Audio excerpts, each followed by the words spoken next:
Students, welcome to शिक्षा कुल। आज की क्लास में हम लोग जो यूपी की स्कीम्स की सीरीज़ पढ़ रहे हैं, उसमें जो हमारी नेक्स्ट जो योजना जो है हम आज पढ़ेंगे वो है यूपी की भाग्य लक्ष्मी योजना। यूपी में योगी सरकार ने बेटियों को सुरक्षित करने के लिए कई तरह की योजना शुरू की हैं।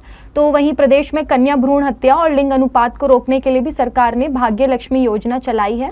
इस योजना का मकसद दरअसल प्रदेश की हर बेटी को सही पालन पोषण और उसे अच्छी शिक्षा देना है। मैं आपको बताऊं तो इस योजना के तहत बेटी के जन्म पर माता पिता को एक आर्थिक मदद दी जाती है ताकि बेटी का सही से पालन पोषण हो सके, और बेटी की पढ़ाई के दौरान भी सरकार जो है इस योजना के तहत मदद करती है।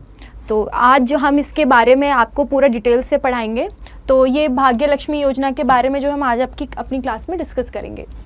इस योजना का पूरा नाम है उत्तर प्रदेश भाग्य लक्ष्मी योजना, और ये किस विभाग में आती है? महिला और बाल विकास जो है उत्तर प्रदेश का, उस विभाग के अंदर ये योजना इसके तहत आती है। इसमें भी आवेदन की प्रक्रिया जो है ऑनलाइन है, जैसा कि हमने कल योजना पढ़ी थी वो भी ऑनलाइन थी। आज ये जो हम योजना पढ़ रहे हैं भाग्य लक्ष्मी योजना, ये भी इसकी पूरी प्रक्रिया ऑनलाइन है। इसमें लाभार्थी कौन होती है? राज्य की वो लड़कियाँ होती हैं जो बिलो पॉवर्टी लाइन के अंतर्गत आती हैं। उद्देश्य क्या है इसका? दरअसल बेटी के जन्म पर आर्थिक सहायता देना, ये इस योजना का उद्देश्य है। श्रेणी क्या है? उत्तर प्रदेश सरकारी योजना ये इस श्रेणी में आती है। और आधिकारिक वेबसाइट अगर आप लोग नोट करना चाहें तो महिलाkalyan.up.nic.in ये इस वेबसाइट के थ्रू है। भाग्य लक्ष्मी योजना उत्तर प्रदेश के जो लाभ क्या क्या हैं अगर हम आपको पढ़ाएं तो बेटी के जन्म होने पर 50,000 रुपये माता पिता को दिए जाते हैं, और बेटी के जन्म पर माँ को 5100 रुपये का धनराशि 5100 रुपये की धनराशि जो है दी जाती है। इसके बाद बच्ची की जो है शिक्षा के दौरान भी सरकार समय समय पर कुछ आर्थिक सहायता करती है। जैसे कि देखें तो कक्षा 6वीं में 3000 रुपये, कक्षा 8वीं में 5000, कक्षा 10वीं में 7000 और कक्षा 12वीं में सरकार जो है 8000 रुपये देती है। इस तरह से कुल 23,000 रुपये की आर्थिक सहायता जो है सरकार बच्ची की पढ़ाई के दौरान टोटल जो है आर्थिक सहायता 23,000 रुपये की करती है। और लड़की की उम्र जब 21 वर्ष होती है तो 2 लाख रुपए की धनराशि जो है माँ बाप को दी जाती है। इस धनराशि को सरकार का ऐसा कहना है कि वो बच्चे की उच्च शिक्षा में या फिर उसके विवाह में भी सहयोग कर सकती है। ये 2 लाख रुपए की जो राशि है। भाग्य लक्ष्मी योजना उत्तर प्रदेश जो है इसके मुख्य उद्देश्य क्या है?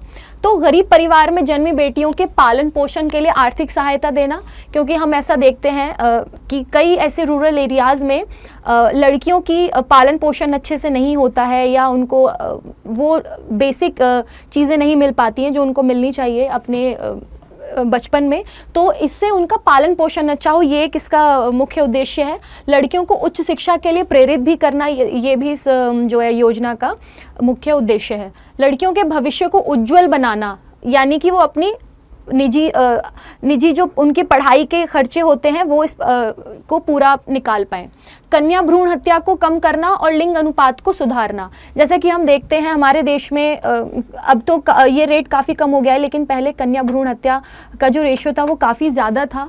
और लिंग अनुपात को यानी कि जेंडर रेशियो को बैलेंस करना, ये इस योजना का मुख्य उद्देश्य है। लिंग भेद को कम करना, यानी कि जेंडर डिफरेंस को कम करना।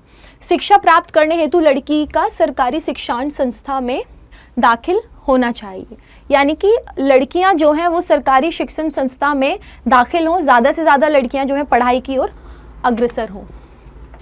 भाग्य लक्ष्मी योजना में योग्यता क्या क्या चाहिए? कौन कौन इसके लिए अप्लाई कर सकते हैं, यानी कि एलिजिबिलिटी क्राइटेरिया क्या है आपको इस योजना का लाभ उठाने के लिए?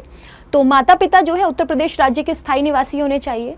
इसका मतलब क्योंकि ये योजना जो है वो यूपी सरकार की है, तो इसमें जो बच्ची के माता पिता होंगे वो यूपी के ही मूल निवासी होने चाहिए। इसके लिए आपको एड्रेस प्रूफ यानी कि मूल निवास का प्रमाण पत्र भी आपको इसमें अप्लाई करते वक्त देना होता है। वार्षिक आय जो है 2 लाख रुपए से कम होनी चाहिए। बच्ची के माँ बाप की सालाना वार्षिक आय यानी कि वार्षिक आय जो है वो 2 लाख रुपए से कम होनी चाहिए। यदि आपकी 2 लाख रुपए से अधिक है वार्षिक आय तो आप इसका जो है लाभ नहीं उठा सकते। जन्म प्रमाण पत्र यानी कि बच्ची का जन्म प्रमाण पत्र हमें देना होता है, और बच्ची के जन्म के 1 महीने के अंदर अंदर आप बच्ची को आंगनवाड़ी में बच्ची का रजिस्ट्रेशन हमें कराना होता है, अगर हमें इसका लाभ उठाना है तो। और बच्ची जो है वो 31 मार्च 2006 के बाद जन्मी होनी चाहिए। BPL यानी कि गरीबी रेखा के जो नीचे परिवारों में जन्मी लड़की हैं उनके लिए ही ये है। अगर कोई अबव पॉवर्टी लाइन है तो उन अबव पॉवर्टी लाइन के ऊपर के जो लोग हैं उस घर में परिवार में जन्मी हुई लड़कियों को ये लाभ जो है नहीं मिलेगा। स्वास्थ्य विभाग यानी कि हेल्थ डिपार्टमेंट से समय पर बच्ची का टीकाकरण होना चाहिए। और लड़की का विवाह जो है 18 वर्ष की आयु से यदि परिवार पहले कर देता है तो उसकी जो है आर्थिक जो सहायता सरकार दे रही होती है वो रुक जाती है, अगर 18 वर्ष से पहले विवाह होता है तो। यूपी भाग्य लक्ष्मी योजना 2023 की महत्वपूर्ण दस्तावेज, यानी कि अगर आप अप्लाई करते हैं यूपी में ये महिला कल्याण वाली वेबसाइट पर, तो आपको क्या क्या जो है प्रूफ्स देने पड़ते हैं, यानी कि आपको कौन कौन से डॉक्यूमेंट्स की ज़रूरत पड़ती है। तो इसमें जो डॉक्यूमेंट्स की ज़रूरत पड़ती है वो है माता पिता का आधार कार्ड, क्योंकि बच्ची छोटी है, जब अप्लाई करते हैं तो बच्ची का आधार कार्ड नहीं बना होता है, तो इसलिए माँ बाप का आधार कार्ड जो है इसमें लगाना होता है। निवास का प्रमाण पत्र, यानी कि आप यूपी के ही निवासी हैं, इस चीज़ का आपको प्रमाण देना होता है। जाति प्रमाण पत्र, आप किस कास्ट से बिलोंग करते हैं इसका आपको सर्टिफिकेट देना होता है। इनकम प्रूफ सर्टिफिकेट देना होता है कि यदि आपकी 2 लाख से आय जो है वार्षिक आय कम है या ज़्यादा है, इस चीज़ का आपको प्रूफ देना पड़ता है। बैंक अकाउंट, जिस बैंक अकाउंट में आपको ये आर्थिक सहायता सरकार से चाहिए उस बैंक की डिटेल्स आपको जो है गवर्नमेंट को देनी पड़ती है। मोबाइल नंबर और पासपोर्ट साइज फ़ोटो और जन्म का प्रमाण पत्र, यानी कि बच्ची का जन्म का प्रमाण पत्र कि वो कब पैदा हुई है, और उसका साथ में आपको रजिस्ट्रेशन कराना होता है। 1 महीने के भीतर आपको इस बच्ची के जन्म के बाद 1 महीने के भीतर जो है आपको इसमें रजिस्ट्रेशन कराना होता है अपने आसपास किसी भी आंगनवाड़ी पंजीकृत संस्था में। तो ये जो आज हमने आज की बेसिक डिटेल्स पढ़ी, ये PDF में मैंने जितना भी पीछे लिखा, आप लोग वीडियो पॉज करके सारी डिटेल्स को नोट भी कर सकते हैं कि कैसे इसका पूरा प्रोसेस है, कैसे आप इसमें अप्लाई कर सकते हैं, कौन कौन से डॉक्यूमेंट्स आपको चाहिए और क्या क्या इसके एलिजिबिलिटी क्राइटेरिया हैं। तो इसी के साथ अब इस योजना के बारे में जो भी हमने आज पढ़ा, आई होप आपको अच्छे से समझ आया होगा। और इसी के साथ हम कल मिलेंगे एक नेक्स्ट योजना के साथ, यानी कि यूपी की एक नई योजना के साथ आपको पूरा डिटेल में पढ़ाने के लिए। थैंक यू स्टूडेंट्स, देखते रहिए शिक्षा कुल।